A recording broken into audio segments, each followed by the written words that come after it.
Мокнут наши новые прутики. Дождь во благо. Нельзя давать пересыхать урожаю. Как вовремя в этом году шли дожди. Солнце, дождь, солнце, дождь. Прекрасная погода для всего. И для корзинок. Вот какая красота из нового урожая, вымоченного тарусским дождем.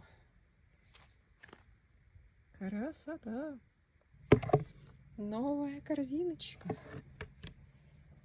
Вот какая.